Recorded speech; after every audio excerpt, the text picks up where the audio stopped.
अस्सलाम वालेकुम प्यारे बच्चों। आज हम एक इंटरेस्टिंग सा वाकया सुनते हैं। एक देहाती ने गाढ़े मिट्टी की मदद से अपना घर बनाया।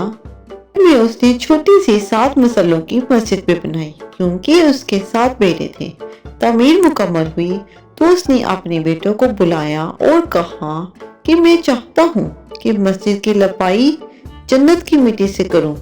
तुम सब आई जाओ और जन्नत की मिट्टी तलाश करके लाओ। बेटे परेशान हो गए कि जन्नत की मिट्टी कहाँ से लाएं। बाप का हुक्म था। 6 बेटे ढूंढने निकल खड़े हुए, जबकि सबसे छोटा और 7वां बेटा बीमार था, घर पे ही रहा।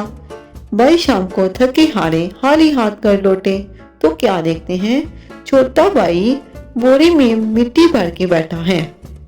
बाप ने पूछा, बेटे घर बैठे तुझे जन्नत की मिट्टी कहाँ से मिल गई? बेटे ने कहा, सारा दिन माँ के पीछे पीछे फिरता रहा।